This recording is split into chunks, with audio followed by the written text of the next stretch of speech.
be the best, simple and plain. That's why I played the game. To be the best, you have to win. And that's what drives me. He's the best player in the game. It's just that simple. Yo, what it do, good people? We is back with another vid. Need y'all to like, share, and subscribe, and hit that notification bell. Coming through the door, you know the slogan, no negative energy. If you know anyone that needs a helping hand and you're able to help them, please do so. If you know any kids in your immediate family that needs guidance and you're able to lead them into the right direction, lead them into the right direction, because the children are the future. We're going to get into this Larry Hoover story. This would be limited commentary, but just bear with me. Hit that notification bell and hit that share button. Like the video.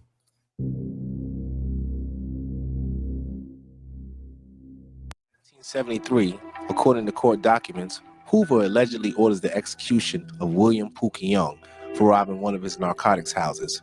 Hoover is arrested and charged with murder, and although he never pulled the trigger, Hoover is found guilty and sentenced to 150 to 200 years, 23 years old, in Statesville maximum security.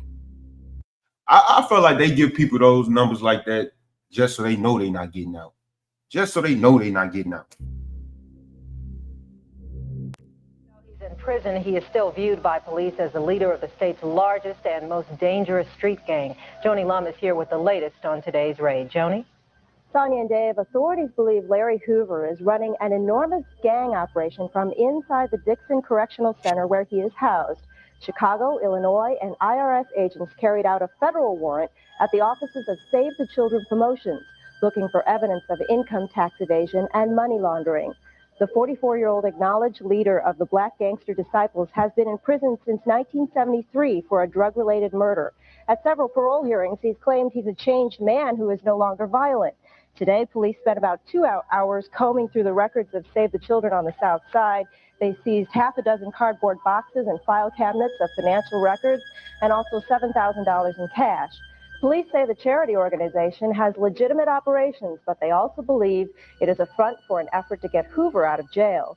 Police believe that Hoover has been running drug trafficking in the city of Chicago from his jail cell, and that potential tax law violations may be a way to dismantle the gang. Police also went to the home of Hoover's wife, Wendy Jenkins, where they also just took some records. And they haven't said yet exactly what they found in those records? Or They found records with some amounts, but they did not find any drugs, and they haven't had any charges yet. You heard what she just said. said yet exactly what they found in those records? Or They found records with some amounts, but they did not find any drugs, and they haven't had any charges yet. Amount of time. It can have two effects. It can harden you, or it can make you think. And I thought, what have you thought? What are the thoughts like on a day-to-day basis? Incarceration. Well, basically, you think about preparing yourself for the future and preparing yourself for one day when you will return to the streets. You're prepared? Yes, I'm prepared. I've got employment. I want to do something for the community. I see these kids coming in here every day with 10, 20, 30, 40 years. Their life wasted just like I wasted mine. In 1969. Think about it. This man been locked up all this time, and you could tell that video was from a long time ago. And he's still saying the same thing. He said he's a changed man. And back then, he wanted to help the community. I feel like he just want to get out now. We combined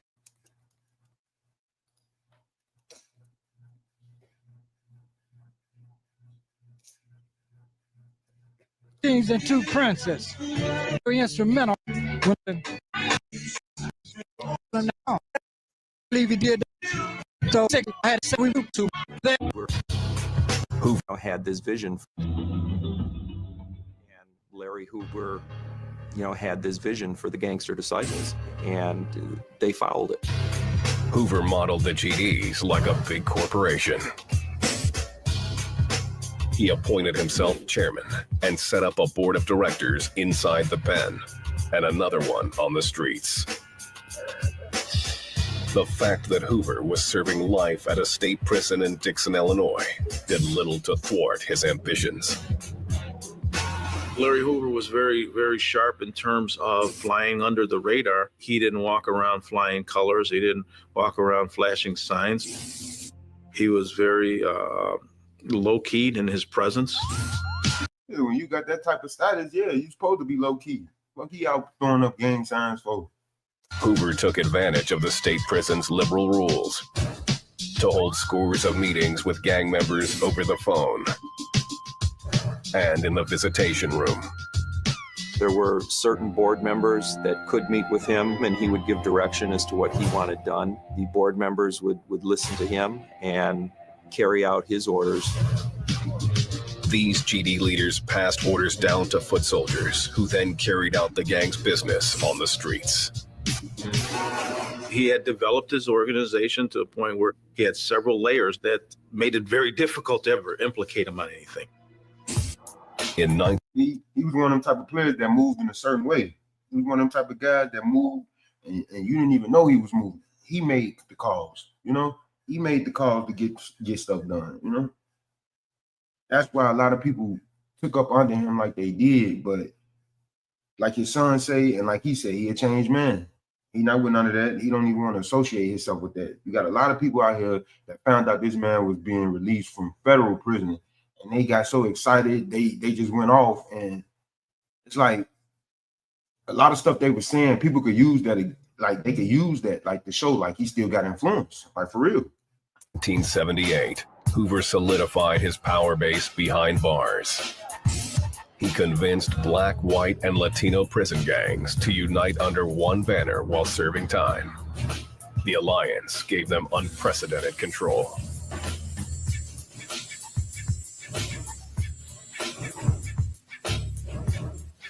Hoover called it the Folks Nation. Hoover got them together and made all of them drop the flags that they were with and become just one gang. See how much power that man had? And that's why they was looking at him the way they was. And that's why they deemed him what they deemed him.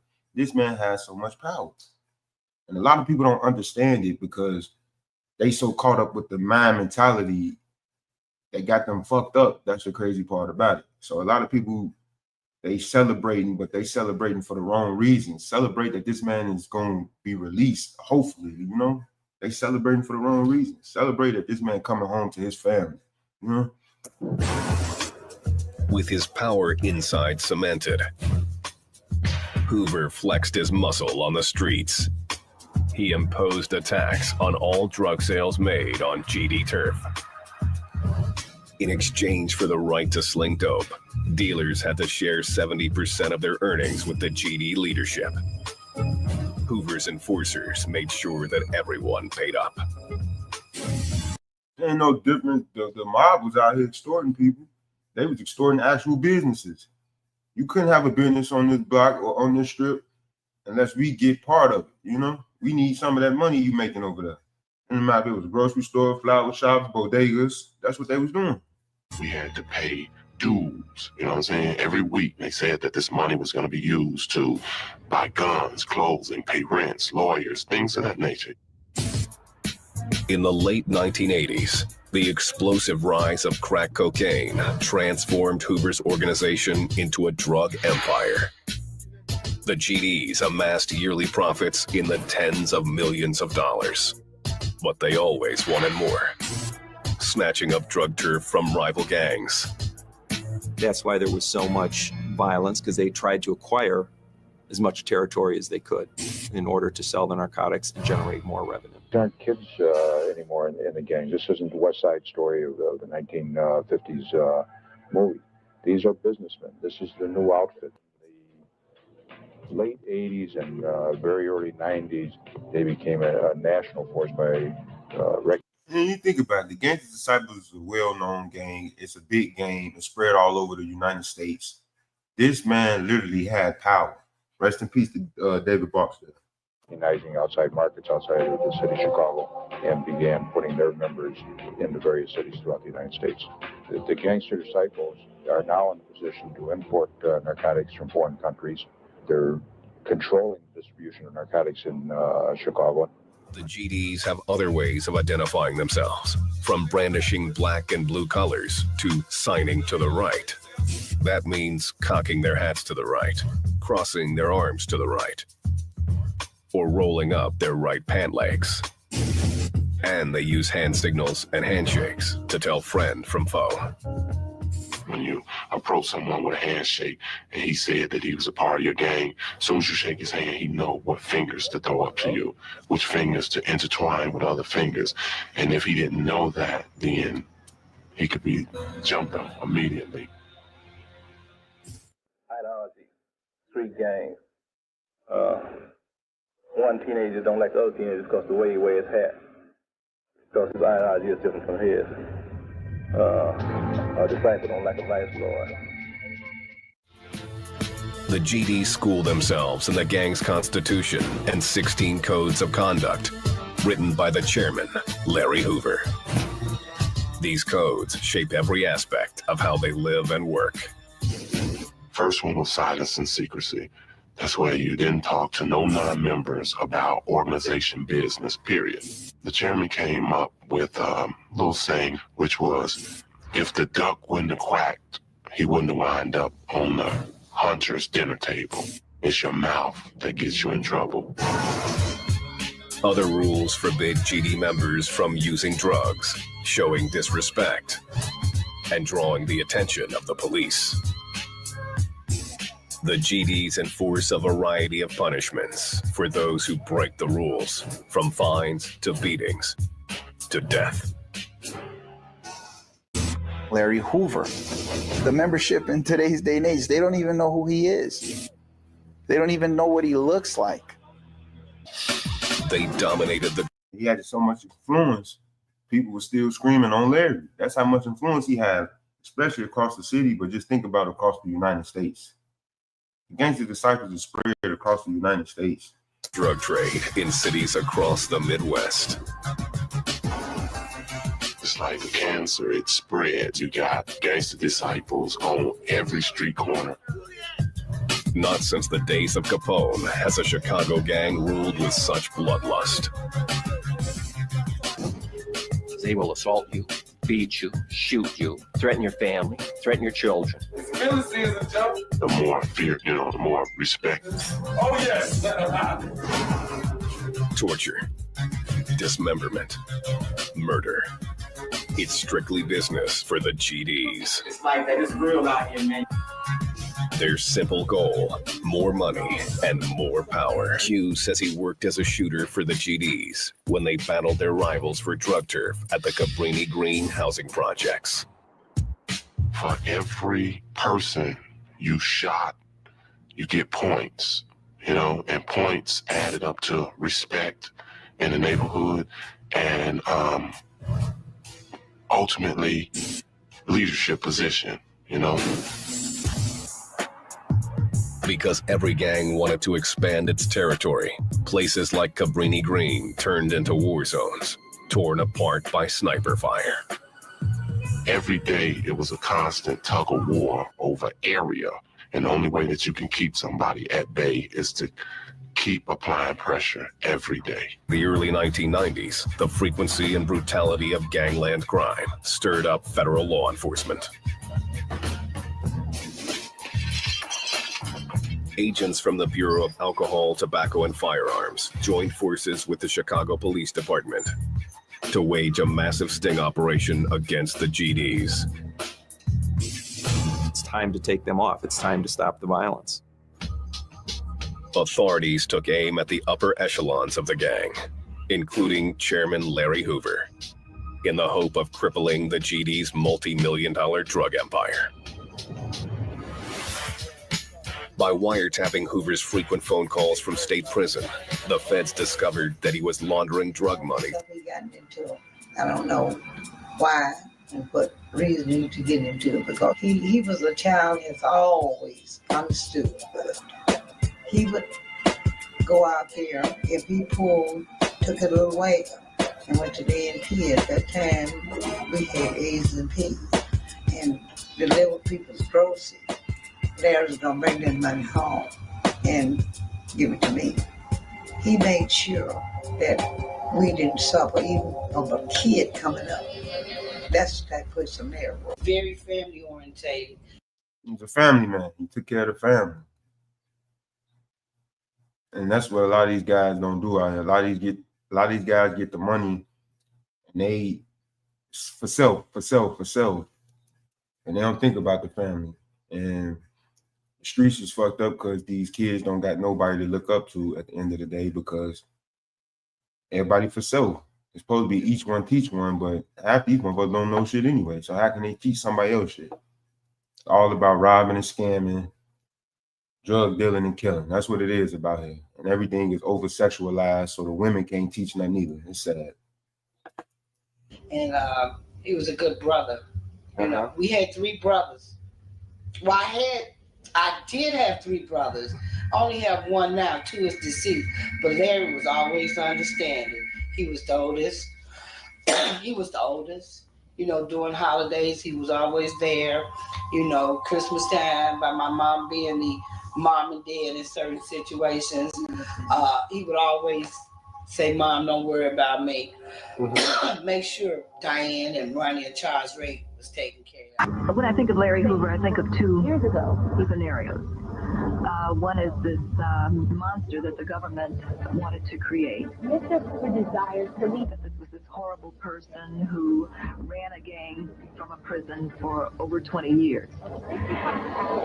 And then I think about the Larry Hoover, the individual that I know, who is a very bright, very articulate, a young man who has the ability to influence people, to encourage people to do the right thing, a person who is just a very dynamic individual.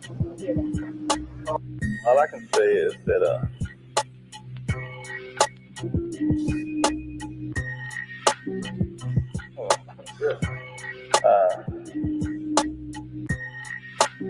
I can't take back what I've done. Obviously, I've been convicted of it. All I can do is try to do something to ensure that this doesn't happen again. While incarcerated, he starts to establish guidelines for his followers.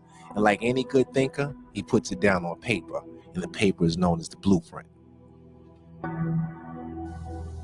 This blueprint is a bound copy of a jailhouse manual.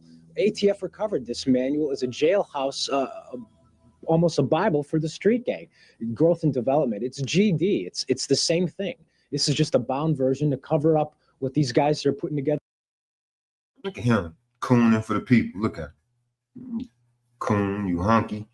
Let me stop. I ain't mean to say all that, but you just tried to make the situation more extensive than it had to be. If this man saying he's trying to change his life and he's putting this down on paper, showing you the blueprint, why would you try to go and flip it into something negative when he's telling you he's trying to do something positive? They're in jail. Well, I've been working over the past 2 years to try to redirect the energies of my immediate organization. I was one of the principal components in forging the United Peace Organization, designed to stop kids from killing each other. I know what they're doing. I see the mistakes. I've made the mistakes. Organized crime. And that's what they want to do. They want to create a front and they want to slow down the actual violence so we'll get off their back. They're not fooling us at all. What's crazy, he sat back in jail and he saw what they created was going to destroy the city. That's why he started coming out saying stuff that he was saying and trying to do what he was doing, because he saw that what they had created was going to destroy the city. And not just Chicago, shit, all over the United States. And that's what people don't even understand. This man seen this destruction coming before it even came because they know what they created. It's a reshaping. When you take away a man's freedom, then he looks at life in a whole different manner. He knows the importance of his own mortality and the importance of human life itself. His values change. Larry Hoover devised while he was in prison a structure that would mirror a corporate structure. He placed himself at the top as chairman of the board of directors. Immediately beneath him was the board of directors. Approximately half of those members were incarcerated, and they controlled the prison system. Half of them were unincarcerated. They controlled the Gangster Disciples operations on the street. Every man can change. This whole documentary that they did, you could tell that this was to try to destroy his image and to destroy who he was trying to become. You could tell. Every day you change. You can't never persuade the person. Your actions got to show whether you're changed or not. That's the only way I can answer that. My actions show that I've changed. My actions up to this point show that I'm trying to make a change, trying to be accepted in the community. The truth is, niggas in the street got to get together all over the nation. I'm not the regular people in the street. I'm talking about street niggas. I'm talking about niggas that call themselves gangsters. Real gangsters go to the polls. And you see, they started taking his voice and putting it in music. He had a real influence on the culture. Real influence on the culture.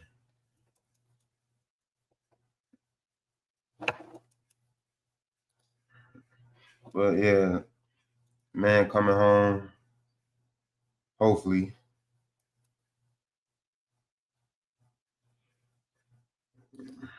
Larry Hoover devised while he was in prison a structure that would mirror a corporate structure. He placed himself at the top as chairman of the board of directors. Immediately beneath him was the board of directors. Approximately half of those members were incarcerated, and they controlled the prison system. Half of them were unincarcerated. They controlled the Gangster Disciples operations. Larry Hoover somehow was communicating with the gang leaders on the street. Because one thing everybody was agreed on, everybody we talked to inside the gang, anybody we talked to who had observed the Gangster Disciples, Larry Hoover was calling the shots. So you could just tell there was so many people that was telling on him. So many people that was telling because they didn't want to sit behind those bars and do the time that they were supposed to do.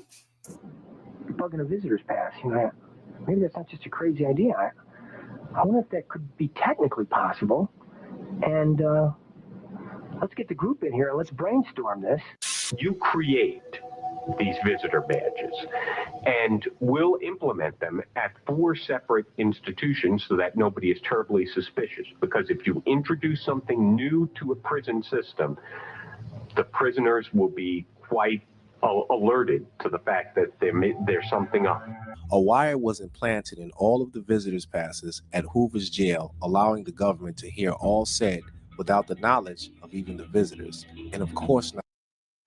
They said this man was detrimental to the streets, and he was detrimental inside the jail, or inside the prison, to the point where they had to put wires in all the visitor badges. At Hoover, unfair and unconstitutional to say the least. The federal government brought more charges against Larry. They claim he'd been running a criminal enterprise from behind bars.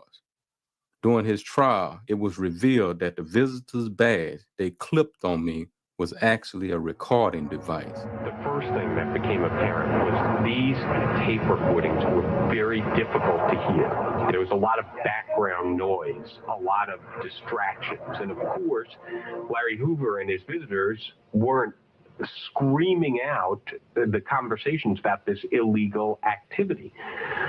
And yet, we could hear it. It was tantalizing. They talked all about how the gang was making its money.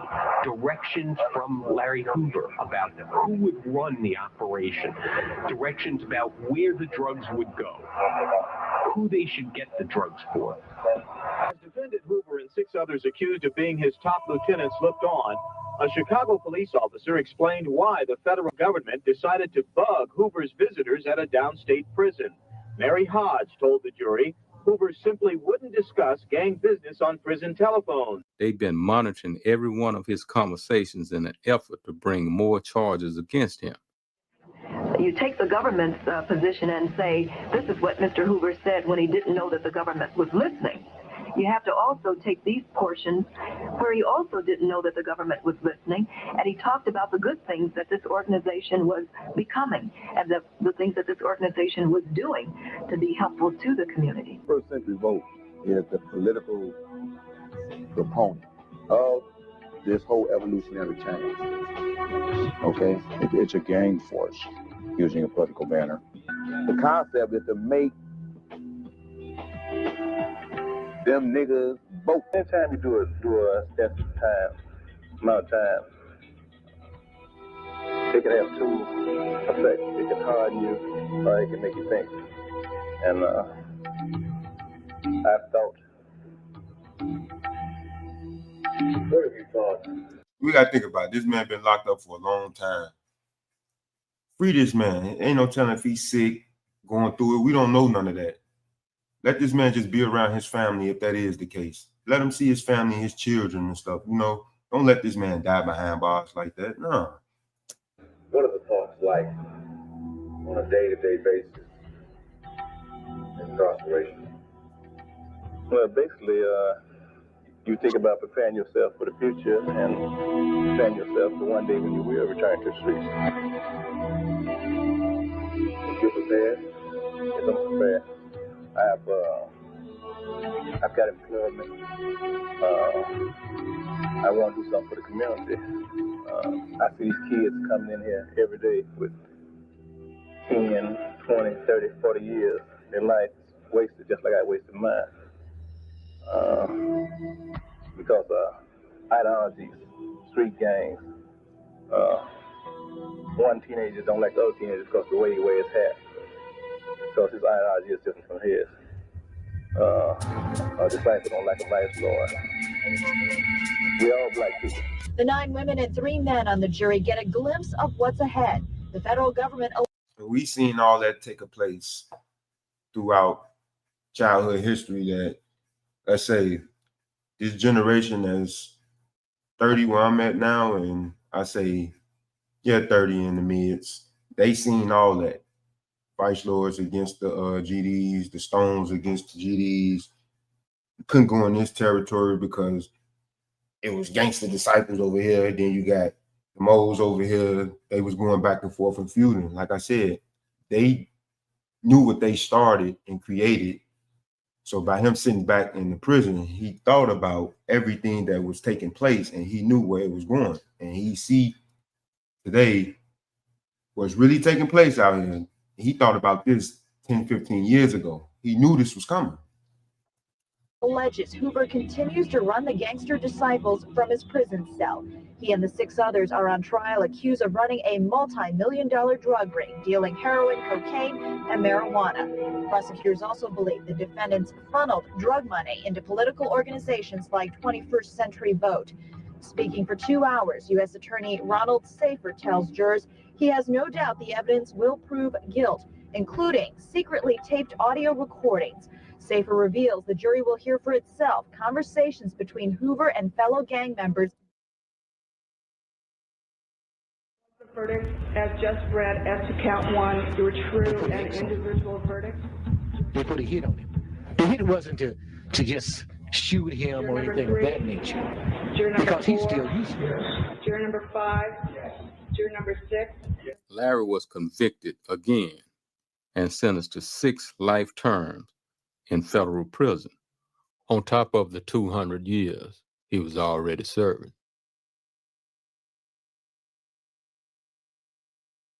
Because of the 4th Amendment right, nobody has the right to come and put a buzz on another individual without his permission to go and hear any conversations for that evidence to be used.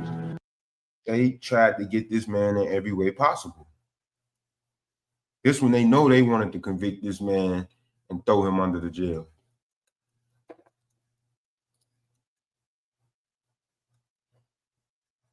Larry Hoover. When Brother Hoover let it be known about the blueprint being published and put something that once was secret into the public domain, let everybody know that it was about evolution from gangster disciple to growth and development. So everybody didn't want to hear the the social change for a positive end, they still stick to that gangster disciple. That's on them. What Larry Hoover is about, and those that's locked up is about, and the concept that I'm about, is growth and development, making the individual have a right to. Larry Hoover spoke out again from his jail cell, this time to explain his role in founding United in Peace. Well, I've been working over the past 2 years to try to redirect the energies of my immediate organization. I was one of the principal components in forging the United Peace Organization, designed to stop kids from killing each other. I know what they're doing. I see the mistakes. I've made the mistakes. I'm in a position to maybe correct them before they make the same mistakes I made. West Side in the Austin neighborhood just after midnight on Superior Street. Police say a 15-year-old and 16-year-old boy were walking. 99 people shot and 12 dead in Chicago over the weekend. Them numbers so high, it'll make you, like, it's the numbers so high, people not even focused on the numbers. That's what's crazy, because this shit is normal. But these numbers are so high, other places would be like, what in the hell is going on in Chicago? 99 people shot over the weekend, 12 dead. Come on now. In an alley when someone driving a gray sedan fired shots at them. The 16-year-old was hit in the ankle and he is okay, but the 15-year-old boy was shot several times and later died at Stroger Hospital. In the South Shore neighborhood, another pair of teenage boys were shot and killed. A 16-year-old and 17-year-old boy were killed near 79th and Luella after they went to the corner store Saturday evening. Police just released these pictures of the suspected shooter. You can see him running down an alley holding a gun. This offender runs up with a gun and shoots and kills two of these guys for no reason at all. Gangs, guns, and drugs. On Saturday night, a 3-year-old boy was shot and killed while riding in the car with his father in the Austin neighborhood. Police say the 27-year-old was the intended target and also hit. He drove his son straight to the hospital where he later died. The outrage over the toddler's death brought community activists together, demanding the shooter come forward. Several community groups raised $10,000 as a reward for information leading to the suspect's arrest. Like, and that's the crazy part I don't understand. These guys do this dirt out here, and they still want to ride around with their loved ones, still go over the houses of their loved ones, and you an intended target. The disrespect. Hello? Let me speak to Jay. Who this? This is Larry Hoover. Hold on, Chief. Hello? Hey, Jay. What's happening, man? How you doing? Oh, I'm pretty good. Still fighting this frame. Yeah, I've been hearing a lot of different things, but ain't nothing like hearing it straight out the horse's mouth. Well, the truth is, niggas in the street got to get together all over the nation. I'm talking, we got to get together in Chicago, we got to get together in LA, we got to get together in Houston, we got to get together in New York, we got to get together in Detroit. Real gangsters go to the polls. Mr. Hoover said real gangsters don't kill each other, they go to the polls. That they looked at that statement as an attempt for GD to be legitimate. The thing is that the old Mayor Daley, the father, he belonged to a gang that he helped develop, helped create. He went on to become the mayor of this great city we call Chicago, along with the people that grew up with him, his friends, his buddies, his allies. At one time, they had their fingers in everything in the city, things that were illegal. And then they began to get off into business. They began to control the commerce within the community, and then politics. It is a natural growth process for people who do illegal things within the community to at some point wake up, get a clue about this ain't working for me or my kind or my community. And so therefore, let me get off into business, let me get off into politics.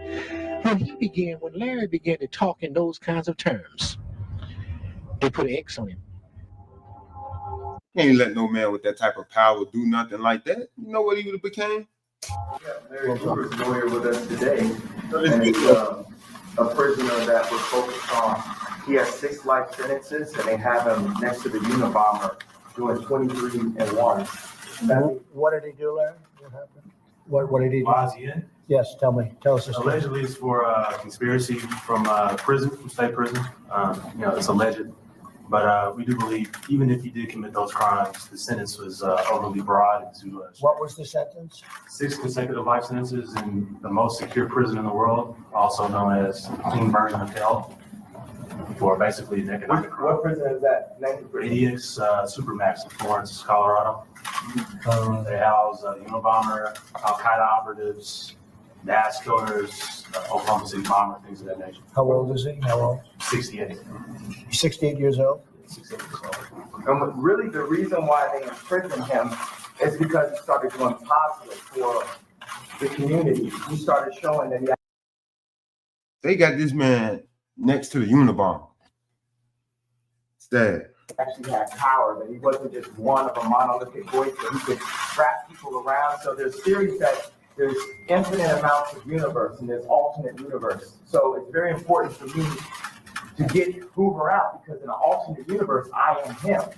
And I have to go and get him free, because he was doing positive inside of Chicago. Tyshawn Lee leads an Illinois congressman to his supermax prison. It was Congressman Bobby Rush who went to AdMax prison in Florence, Colorado. They are part of the solution, not part of the problem. The Reverend Congressman Bobby Rush was in full pastoral dress as he talked with Larry Hoover and Abdul Malik Kaba, formerly known as Jeff Fort, about Tyshawn Lee, the targeted 9-year-old murder victim.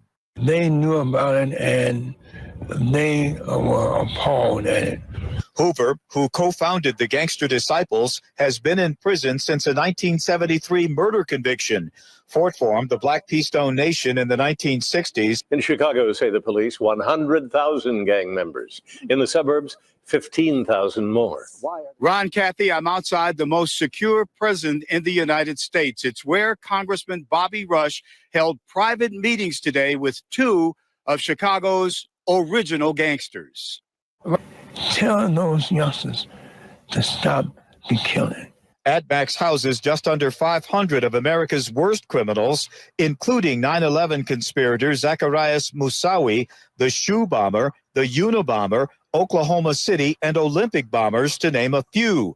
Hoover and Fort spend 23 hours a day in their cells and are allowed minimal human contact. They didn't ask me to move mountains or to use any kind of cloud to help them.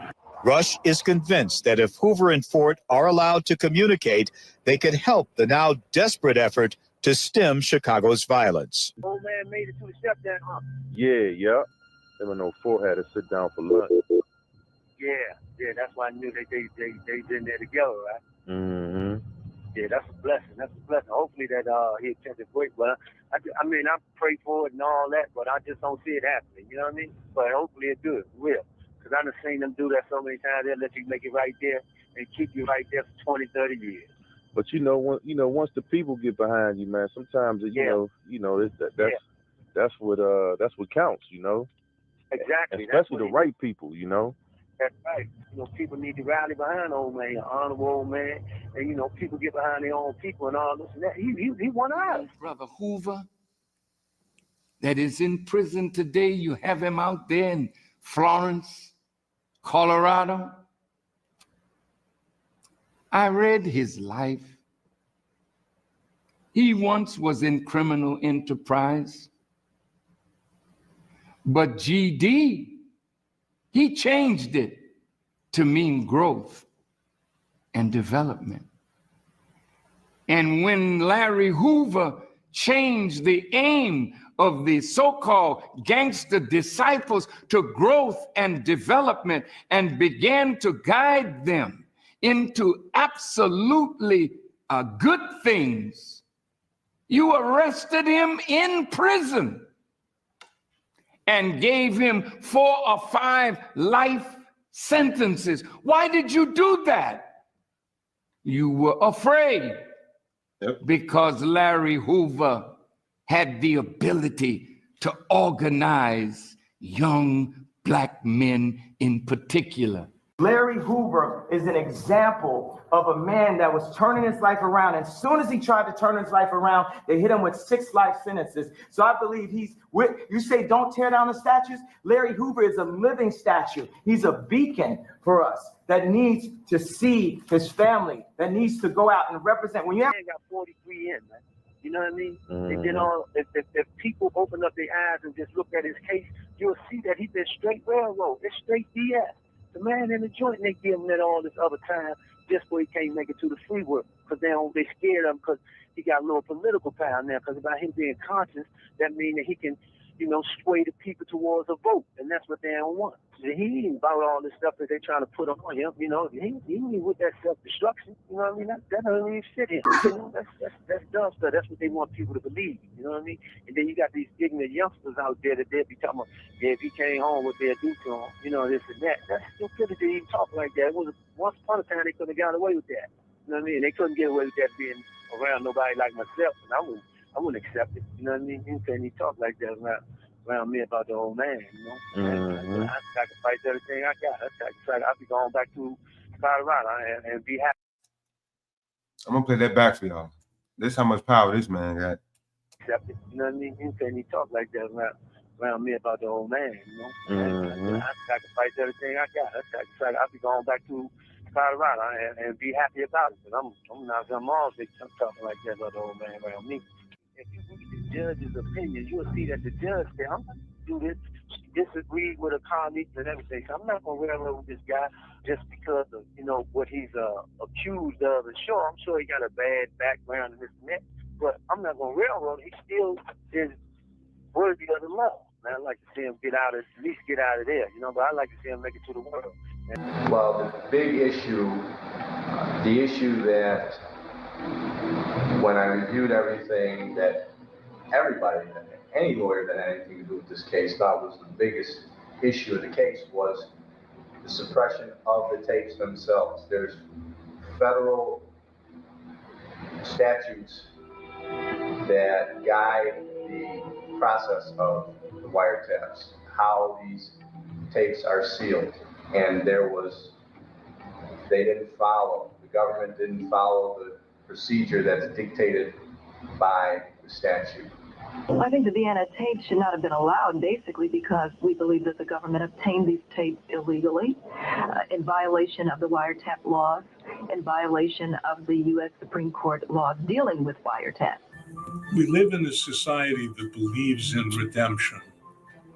Every Sunday, people go to the church of their choice, every Saturday to the synagogue, every Friday to the mosque. And the preachers and the rabbis and the imams talk about the redemption of the human spirit. People can and do change. Mistakes can be learned from. I'm very honored to be a lawyer for a man named Larry Hoover. I'm not justifying things that the government said Mr. Hoover did. But I am here to tell you that Larry is not the same person that he was when he was on the street 40 years ago. Call is from Larry Hoover, an inmate at a federal prison. This call is being recorded and is subject to monitoring. Hang up to decline the call or to accept, dial 5 now. If you wish to block any future... Hey. How you doing? Oh, I'm good.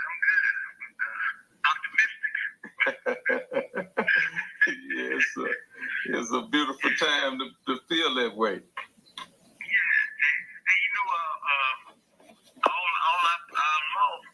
the principles of law that we got have been met, with that other thing the other day, Exactly. The only thing is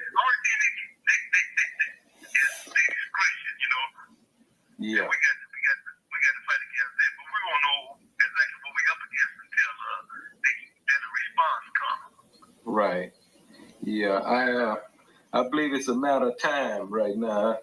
I explained to your wife that some things are destined, and it'd be a matter of time before they come to fruition, and that's my belief. But in the in the meanwhile, you know, we got to strategize all the way to, you know, the end, because I could see them trying to muddy the water, because even they see, you know, what's about to take place.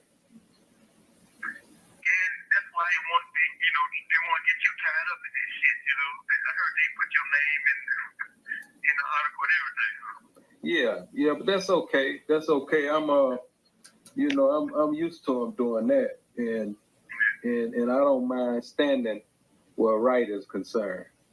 So I'm gonna figure out how to make all that work against them.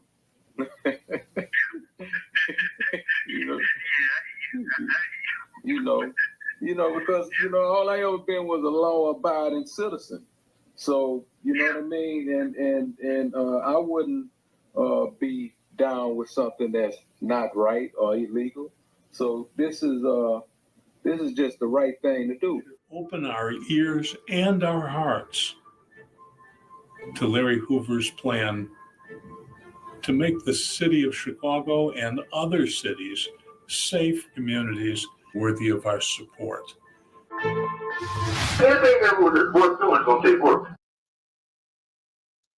they did that man wrong. They did that man wrong. Yeah.